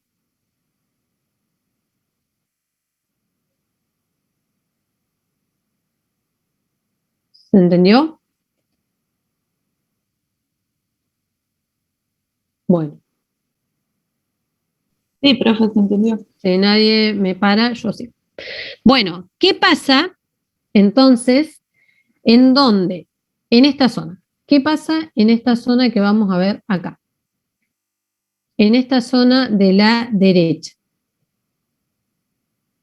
En donde la pendiente de las isontálpicas son 0. Si yo analizo esto, acá van a seguir las isobaras, es decir, que yo podría pasar de un punto, yo estoy a la derecha ahora, podría pasar de un punto de acá a una presión menor moviéndome sobre la isontálpica. Y lo que me dice eso es que el mu es 0. ¿Pero por qué es 0? No es porque sea la curva de inversión, sino que es porque se comporta en este lado el fluido como si fuera un gas perfecto. Algo que ya sabemos, porque si nosotros aplicamos el modelo de gas ideal a primer principio para una válvula, nos queda que la H2 menos H1 es igual a 0, y para un gas perfecto eso significa que Cp por T2 menos T1 es igual a 0, lo que ocurre si la temperatura se mantiene constante. Es decir, que en un TS puedo ver la zona donde un gas se comporta como gas ideal viendo cómo son las isotálpicas. Si son horizontales, significa que el gas se comporta como gas ideal en esta región, y si no, se comporta como un gas real. Así que acá hay que tener cuidado, porque cuando el mu vale 0, significa que estamos o cerca de la curva de inversión, o porque el gas se comporta como gas perfecto. ¿Está bien? Esto, por ejemplo, podría ser una pregunta también de final, digamos. Le damos el diagrama y le preguntamos dónde el gas se comporta como gas perfecto, por ejemplo. ¿Está bien? Entonces, bueno, eso sí. ¿Y en esa área podemos también relacionarlo con temperatura constante? Claro. Ok. Exacto. Cuando usamos un gas perfecto, de hecho, en una válvula no cambia la temperatura. Perfecto. Gracias. ¿Está bien? Que eso también es otra pregunta, creo, del práctico, ahora que me lo decís. Que analicen el coeficiente de Joule-Thomson, por ejemplo, para el caso de un gas ideal. Entonces, como el proceso lo consideramos isoentálpico, entonces ahora lo que vamos a hacer es utilizar la expresión general de la entalpía que habíamos visto recién, porque esto, ya vimos que para gas perfecto vamos a tener esto, pero esto es para un gas real, digamos. No estamos aplicando acá ningún modelo.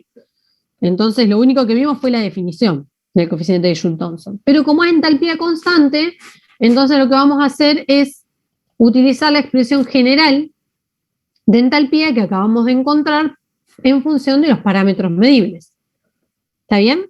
Entonces, si H es constante, ¿qué significa? Que DH es igual a 0. Esto por primer principio vamos a obtener que DH es igual a 0. Y entonces podemos despejar la definición de esta expresión del coeficiente de Joule-Thomson, que es el diferencial temperatura sobre el diferencial presión, para un proceso que es a entalpía constante, es decir, que esto va a ser 0, que fue lo que hicimos acá abajo. Si ustedes despejan esto de esta ecuación, obtenemos esta expresión de acá. Y esta expresión de acá, entonces, es el coeficiente de Joule-Thomson. ¿Está bien? Entonces, esta ecuación me permite estimar el coeficiente a partir, otra vez, de propiedades medibles. Si nosotros tenemos una ecuación de estado y el CP, entonces podemos calcular el mu.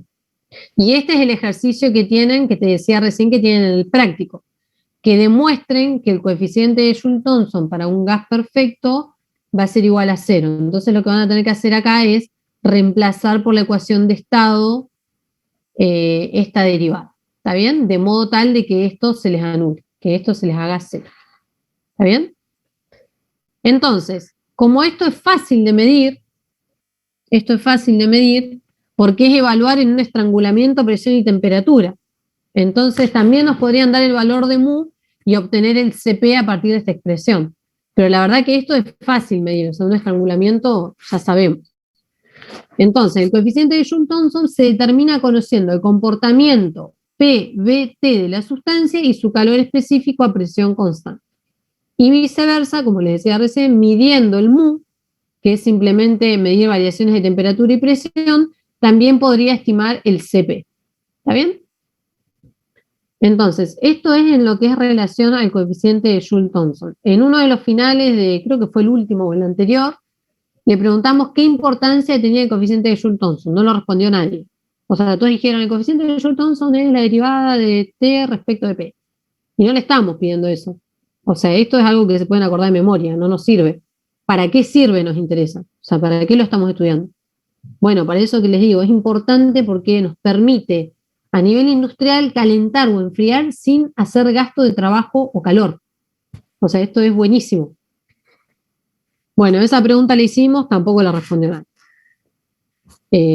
Como para que vean también que las preguntas a veces son más para el lado conceptual, digamos, que nos repitan o nos reciten de memoria las ecuaciones. ¿Está bien? ¿Hay alguna duda de esto, chicos?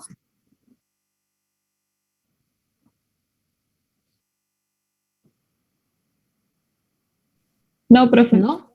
Bueno, entonces vamos a ver un ejemplo del coeficiente de Joule-Thomson para ver cómo lo vamos a evaluar nosotros.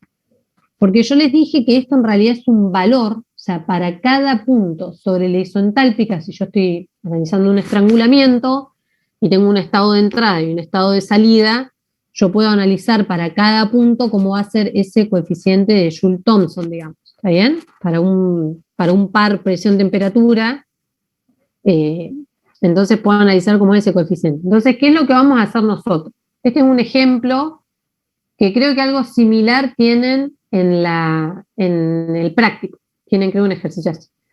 Nos dice, estima el coeficiente de Joule-Thomson del vapor de agua a 3 megapascales y 300 grados centígrados utilizando la aproximación.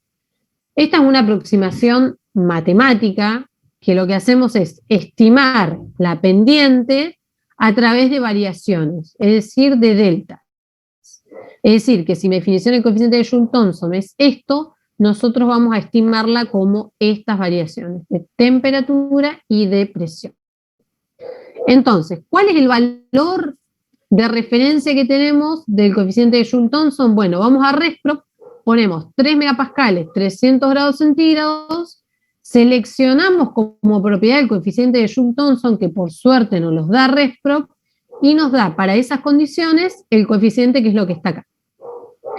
Fíjense que como el coeficiente para nosotros ahora, para calcularlo, va a ser una variación, me es indistinto si está en grados, en temperatura absoluta o no absoluta. ¿Por qué? Porque es un delta, ¿está bien?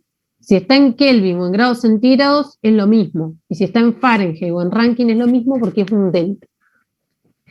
Entonces, fíjense, para esta presión y esta temperatura, ingresando a ResProp, nos va a dar la entalpía, o sea, ya sabemos que con dos propiedades independientes vamos a tener todas las demás propiedades para la sustancia pura.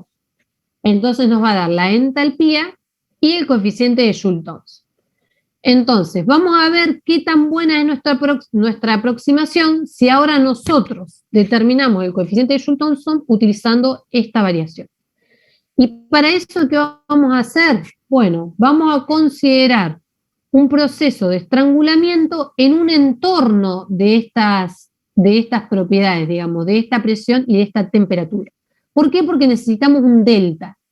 Entonces lo que vamos a hacer es considerar un delta que contenga esta presión. Por ejemplo, vamos a ir desde 3,5 megapascales hasta 2,5, esto está mal, esto es 2,5 megapascales, ¿está bien? Cosa que la media de esas es estos 3 megapascales.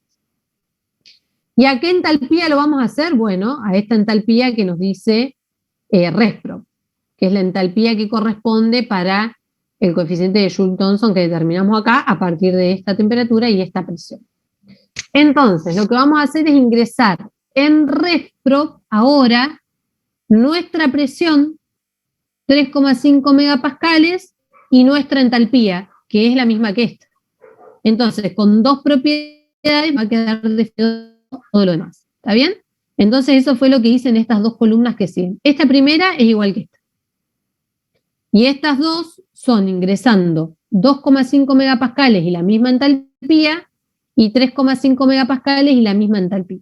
Entonces, de eso voy a obtener cómo es la variación de temperatura, que es lo que voy a reemplazar acá. Si yo hago esa cuentita, voy a tener la temperatura 3,5 megapascales y la temperatura 2,5 megapascales, que son estas dos respectivamente. Y la presión, por supuesto, es 3,5 menos 2,5 megapascales en esta isoentálpica. Esa cuentita me va a dar 12,3 grados centígrados sobre megapascales. Fíjense, esta es la estimación que nosotros hicimos y este es el valor real. O sea, es aproximadamente igual al valor dado en ResProp. Significa que cuando estamos en una variación relativamente pequeña, podemos estimar el coeficiente de Joule-Thomson de esta forma. ¿Está bien? Este es el tipo de ejercicio, son muy sencillos los de Joule-Thomson porque, bueno, no tienen mucha ciencia, digamos. Y este es el tipo de ejercicios que, por ejemplo, le van a aparecer en el práctico, o incluso en los parciales hemos tomado alguna vez un ejercicio también muy sencillo. No hay mucha vuelta acá que dar. ¿Está bien? ¿Se entendió, chicos, esto? Eso es todo lo de la unidad 8. Es una unidad relativamente cortita. Como vieron, es mucho de matemática, mucho de reemplazar, mucho de encontrar expresiones, pero es bastante sencillo. ¿Está bien? O sea, lo importante es, como les digo, lo importante es ver para qué lo estamos haciendo. ¿Está bien? No tratar de acordarse de memoria de las expresiones. Y si nosotros le damos una expresión, que ustedes la puedan interpretar. O sea, ¿qué me dice, por ejemplo, esta expresión que vimos del CP y el CB? ¿Qué me está diciendo? Bueno, que lo puedo analizar con ciertas variaciones. ¿Está bien? No es la idea que se acuerden esto de memoria. ¿Tienen alguna duda, chicos, con respecto a esto? No, profe, por con ahora esto no, profe. Bueno, con esto no. Eso me sonó a que con otros sí. Bueno, hoy a la tarde van a tener, como les dije, las 2 horas de práctica. También si necesitan un poco más, seguramente se puedan quedar un poco más después de clase. Yo creo que les va a alcanzar bien. Andrés va a resolver ese tipo de ejercicios. Sáquense las dudas de todos los ejercicios que tengan, todo lo que hayan hecho. Si el viernes se quieren poner a practicar, practiquen del Cengel, porque el Cengel tienen el solucionario ustedes. Entonces, no se pongan a hacer problemas de los cuales no tengan la respuesta, porque van a entrar en crisis, como nos pasó alguna vez a todos, un día antes del parcial. Entonces, si van a ponerse a resolver, o agarren el WARC y dicen, bueno, hago este sin ver la solución, lo resuelvo a mi manera y después comparo con lo que hizo WARC, pero ese es mi consejo. Ustedes hagan y estudien como quieran. Yo les doy ese consejo porque a veces pasa de que uno agarra parciales viejos, por ejemplo, siempre nos pasa que dicen, uy, este no lo pude resolver, y porque capaz que el parcial tenía algún error y se aclaró en el momento de la clase, y están 2 días tratando de resolver algo que está mal. Entonces, mi consejo es que hagan los ejercicios que están en los libros resueltos. Obviamente háganlos sin mirar para ver cómo están ustedes, digamos. ¿Está bien? Yo tenía una pregunta, profe, respecto a un ejercicio de Cengel. Es sobre una interpretación del gráfico, más que nada. No sé si te puedo preguntar ahora. Sí, sí. Era un problema que había un compresor que le entraba una corriente de refrigerante 134A. Sí. Entraba en forma de vapor y salía líquida, si no me equivoco. Sí. Entonces, cuando yo iba al gráfico, ¿no? Y para buscar la variación de las entalpías y hacer todo el tema de la exergía, no sabía si tenía que interpolar, porque como entraba como gaseoso y salía líquido, si tenía que hacer la entalpía para bajar la temperatura después del cambio de fase y después así, o simplemente... ¿Entraba como vapor saturado y salía como líquido saturado? Me parece que sí, o sea, había un cambio de estado, si no me equivoco. ¿Puede ser? Pero en un compresor no puede ser. Un compresor trabaja con gas o con vapor, digamos, pero no trabaja de ningún modo con cambio de estado. Ah, bien. Entonces por ahí fue un error mío al ingresar los datos retro, puede ser. No, sí. En todo caso, podría ser que la turbina, cuando expande, sí entre el estado final en la campana, muy cerca del título igual a 1. Bien. Pero en un compresor, no. Claro. No. Pero dado el caso, si llega a haber un problema donde hay que calcular una corriente, ¿no? Sí. Claro, o sea, en general no va a haber cambio de fase en las entalpías ahí. Entonces, en el compresor no. En donde tenés cambio de fase, en un evaporador, un condensador, que justamente los usás para cambiar de fase en fluido. Pero... Claro, y si buscamos, disculpa, el cambio de entalpía en un gráfico, simplemente hacemos la final menos la inicial sin especificar todo lo que pasó en el medio, digamos. Exacto, porque es una variación de una función de estado. Ah, bueno, genial. Sí, era eso, me tenía un poco confundido. O sea, sí te puede pasar que en una turbina sí tengas un cambio de estado, como te digo, pero no en un compresor, porque el compresor funciona, ya te digo, con vapor, que en general va de vapor saturado a vapor sobrecalentado en todo caso. Pensalo en una campana de un TS, pensalo en una campana.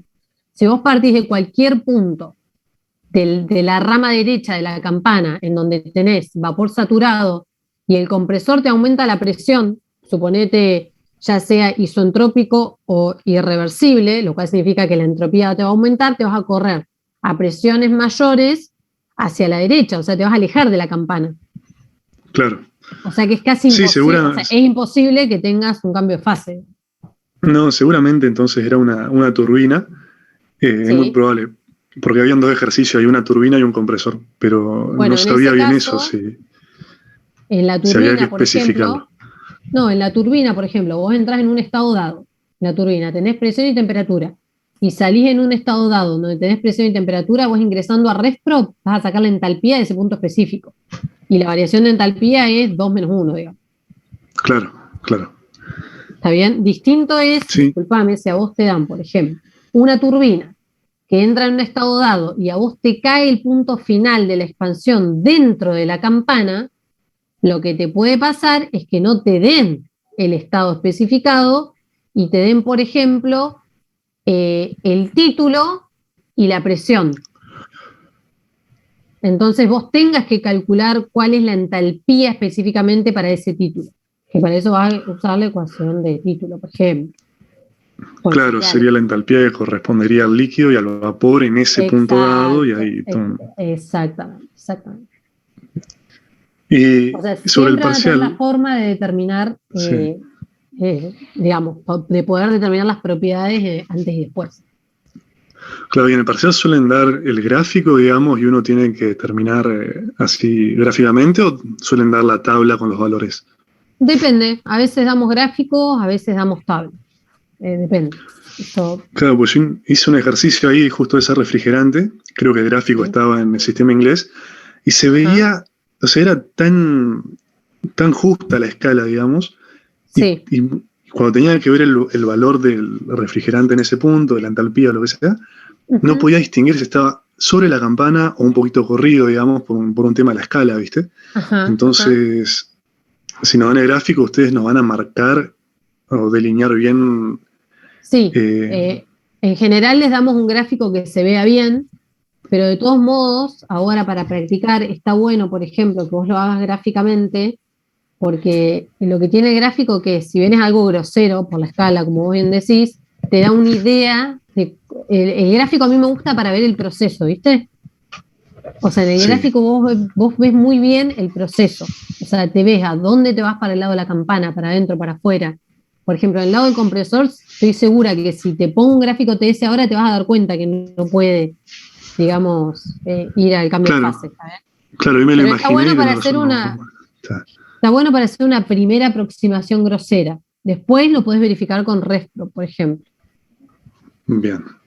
¿Está bien? Muchas veces le pedimos que lo calculen y después que, por ejemplo, hagan el camino del gráfico y que verifiquen. O sea, eso también puede pasar. Bueno, bien, entonces tenemos en la práctica la tarde y cualquier cosa consulta ahí. Sí, sáquense todas las dudas, chicos. Bueno, gracias, profe. No, de nada.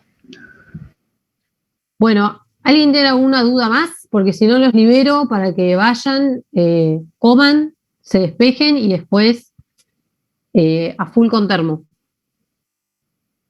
Porque no quiero que haya 150 al recuperatorio, así que los amenazo para que les vaya bien. Y no se copien, por favor, porque en serio que cuando vemos los parciales con copia o sea, nos enojamos primero y después es como que no puede ser. Profe. Sí. Disculpe, yo tengo una consulta respecto de las irreversibilidades. Sí. En la teoría, cuando se da la expresión, se dice que es igual al trabajo perdido o al módulo del trabajo perdido y que a su vez es igual a la temperatura del estado muerto por la generación de entropía.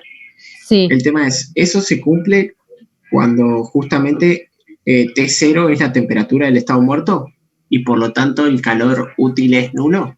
¿O no estoy bien con eso? Eso, no.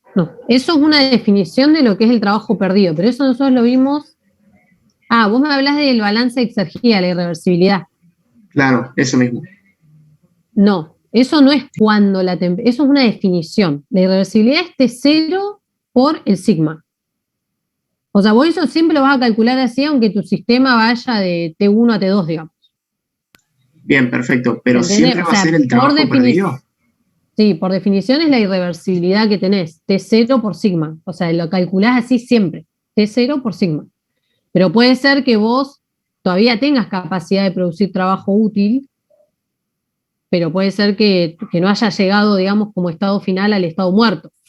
Pero igualmente la irreversibilidad la vas a calcular como sigma, que la vas a tener que obtener de algún lado, por T0. Bien, pero, o sea, por eso la pregunta iba justamente así. Siempre la irreversibilidad va a ser igual al trabajo perdido, por el hecho de que el otro día en una clase de consulta, no me acuerdo qué ejercicio era bien, pero creo que fue Aniela, como que dio a entender que no siempre es el trabajo perdido. En realidad la irreversibilidad como tal es exergía perdida. ¿Está bien? Vos estás perdiendo. Siempre que tengas irreversibilidades, vos perdés capacidad de producir trabajo útil. Esa es la interpretación que ustedes tienen que hacer. O sea, siempre miralo en términos de exergía. Todo tu balance de exergía es exergía. Y la irreversibilidad es exergía destruida. O sea, vos perdés la capacidad de producir trabajo. ¿Por qué? Porque tenés irreversibilidades. Esa es la definición, es exergía destruida. Bien. Y la exergía es la capacidad de producir trabajo. Por lo tanto, si tenés irreversibilidades, estás destruyendo esa capacidad, estás perdiendo esa capacidad de producir trabajo. No sé a qué se habrá querido referir Aniela. Pero miralo en términos exergéticos, digamos. Bien, perfecto. Pregunta. Sí. Si te piden calcular, por ejemplo, el trabajo real obtenido, sí. Ese trabajo real lo puedes obtener tanto por primer principio como por balance de exergía, ¿no? Claro, porque vos fíjate, el primer principio es el trabajo real, sin lugar a dudas.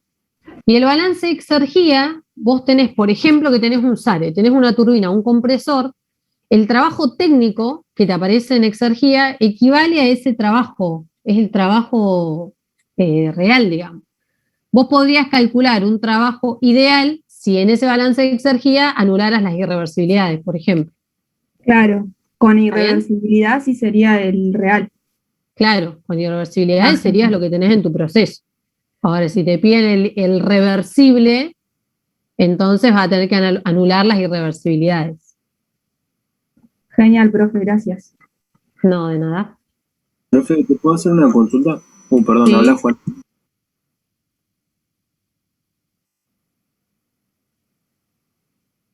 Sí.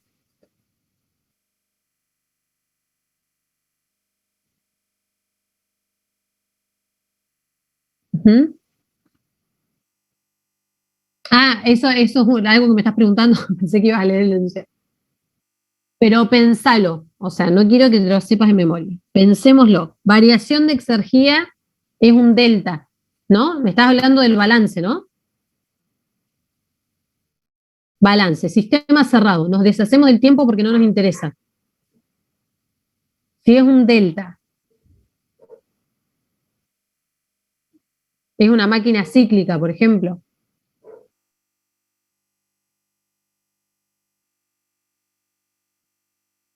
Porque te dice que es cero la variación. Y bueno, si es cíclico, el estado final coincide con el inicial. Y si estás hablando de una variable de estado, entonces esa variación tiene que ser cero. ¿Está bien? Bueno. Profe, lo que yo le quería consultar era por la exergía consumida. Si siempre va a ser la corriente de entrada, no sé si llamarle corriente de entrada porque estaría hablando de un caso en particular, pero ¿cómo podría yo interpretar fácilmente una exergía consumida? Una exergía consumida, pero vos tenés que tener en claro para qué sirve tu dispositivo. Eso es lo principal que tenés que tener claro. Si yo te digo una turbina, ¿una turbina para qué sirve? Produce trabajo. Entonces tu trabajo claramente no es una exergía consumida. Bien, entonces ahí sería lo es que... una exergía producida. Entonces, ¿qué es lo otro? ¿Qué es la otra exergía que pasa por tu turbina? Generalmente son siempre adiabáticas. O sea que tu exergía consumida es la variación de exergía de la corriente. Claro, y ¿Está profe, bien? ¿y en un intercambiador? Sí, en un intercambiador, ¿qué pasa? Tengo una corriente de entrada, una de salida y otra corriente que se lleva el calor ese para disminuirle la Claro, lo temperatura. que hay que ver ahí es para qué usamos. Por ejemplo, nosotros vimos en clase que la eficiencia exergética, digamos, eso lo vas a ver con la eficiencia. Por ejemplo, la corriente fría, que se calienta, vamos a decirlo así, es la exergía producida. ¿Está bien? Y la corriente caliente sería la consumida. Ah, claro, o sea que si yo quisiese utilizar la de uno menos la energía consumida menos, no, la producida menos la consumida, ¿cambiaría igual o optaría lo mismo? ¿Cómo? Ahí me perdí. En Claro, general, yo los creo rendimientos que son digo como que, la definición que les dimos, digamos. Vieron que yo les subí una última transparencia. claro, sí, sí. Creo que es más fácil verla como consumidas y producidas, porque después los otros, si no, tienen que meterse con las irreversibilidades. O sea, son bastante sencillas las definiciones de cada uno. Tienen que ver para qué se está usando el dispositivo, digamos, cuál es el objetivo, me parece. Buenísimo, profe. Pero si quieren eso, ahora porque yo tengo que cortar porque hay una clase después, no porque no les quiero explicar, pero si tienen duda de eso, le puedo pedir a Andrés que haga un repasito de los rendimientos, o se lo preguntan ustedes, como quieran.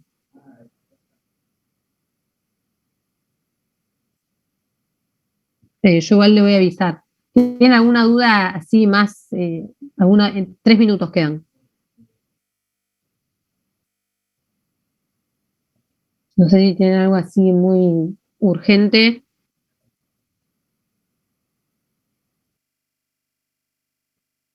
Bueno, entonces chicos, los libero y sáquense todas las dudas hoy. Bueno, aprovechen la clase de práctica. Y nos veremos entonces el sábado a las 9. Chao, profe, gracias.